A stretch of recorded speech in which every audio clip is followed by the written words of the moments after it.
Are you boycotting? Have you been boycotting? Do you think boycotts are successful? Do you participate? And if not, why? Hey y'all, welcome to Aybil Stable.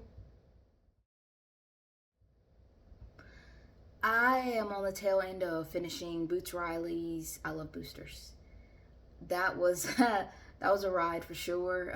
If you know his work, then you're familiar. If you've seen it, you're gonna go in with kind of the similar, fantastical, colorful, I guess hyper realist vibe.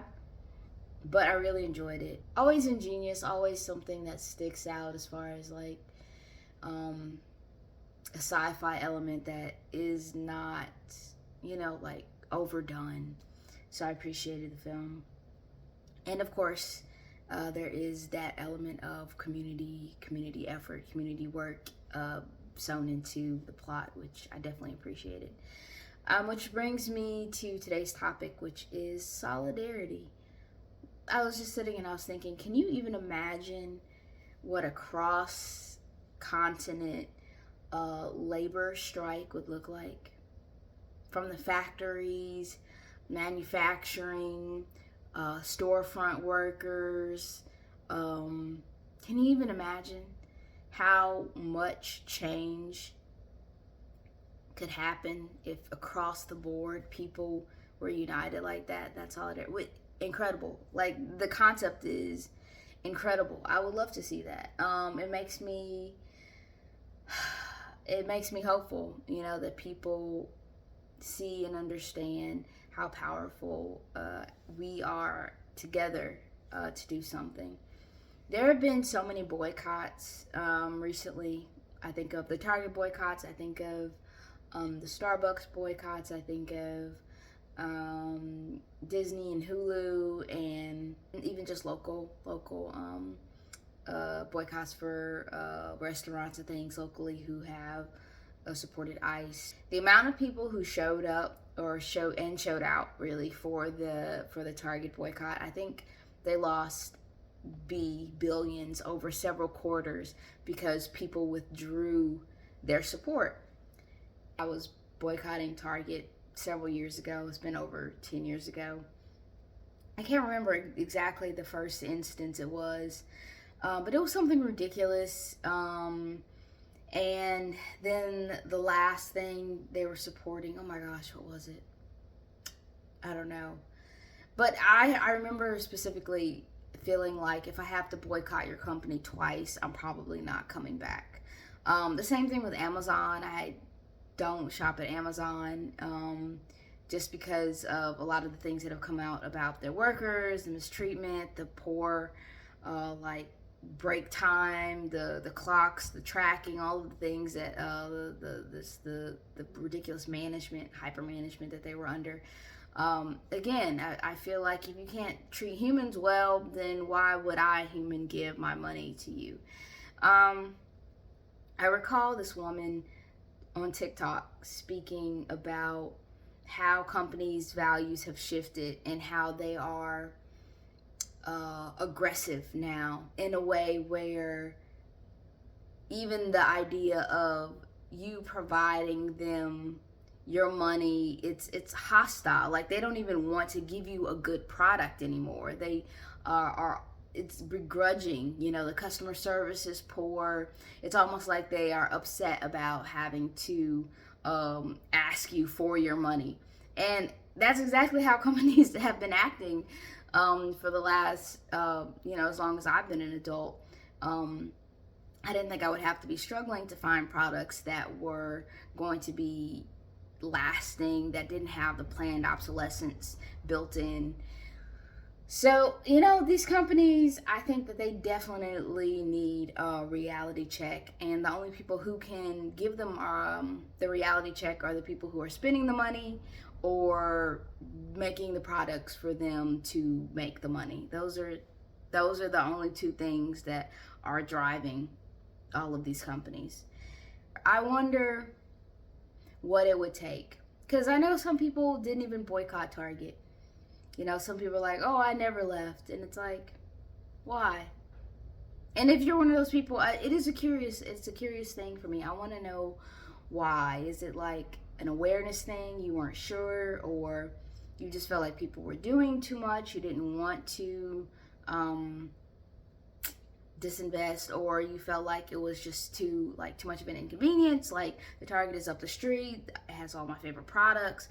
I really want to know why people choose not to invest in solidarity and investing in a lot of these boycotts, because the boycotts have been working. And I think, as far as I know, I've heard over my life so many more boycotts in the last 5 years than I'd ever heard about. Maybe it's just because I'm more plugged in now, but I feel like people are very aware that their money is doing the talking for them, and that their money collectively can be saying a lot more. I think there might be a need to shift values from things that feel very convenient, because I know a lot of people, me included, we make a lot of decisions based on convenience. What's working for me right now? What is the quickest way I can get this? How does, and I wonder if convenience is also just a way to fill in for poor planning. I think we're so used to wanting things like immediately and feeling like we deserve them immediately, and or we think last minute because things are accessible to us last minute. And I think both of those need to have some adjusting. I think being aware that things, for a lot of people in a lot of countries, don't just, come like off the bat. You don't have 24-hour shipping, or next hour shipping, or whatever people are on these days. It gives you something to look forward to. There is no longing anymore. People just order a package and then they're instantly on their tracking app waiting to see when it's coming. When I was a kid and I was waiting for something, sometimes I remember the Scruff McGruff Chicago, Illinois 60652, the little crime dog. And they said, if you call us, we'll send you something. And I waited maybe a month every day checking for whatever they had sent. And I'm sure it felt like torture. I was like 7. And it took a long time, but when it finally came, I was so excited and I was so obsessed. And it was like this little chart to use my timetables, and I wore that thing out, and my timetables are still on point today. But my point is, it was okay to wait. It wasn't going to hurt me. And I'm not talking about things like urgent, like medicine, or things that you obviously need very quickly. But I'm talking about things that can be delayed. There is such a sense of fake urgency, like now, like we don't need everything now. It's okay. It's okay to just wait and chill and be like, oh, I forgot I ordered this. Cool. It's here. I'm gonna survive with the clothes I have in my closet. We're gonna be okay. I don't know. I wonder sometimes, I'm just I don't know, how many people think there's a way. I feel like so many people have not even the idea of disinvesting, because everything is just so immediate, and they like it that way. But I think that could be a huge problem for us in the future. Yeah, but I hope not. I hope that we get it together. I hope we use our people power, as they say. And I hope you go watch the film. I think it's really great. And if you have any other films to recommend about solidarity, about labor movements, about unions, about strikes, those are really fascinating to me. I love documentaries, or even if they're just, just cinema, like not cinema, but like film type. You know what I'm trying to say? Fictional. That's the word. Yes, fictional things. I'd love to hear about them. Yeah. So hope you found something interesting. I'd love to discuss what your thoughts are. Who you're boycotting? Are you boycotting? Let me know.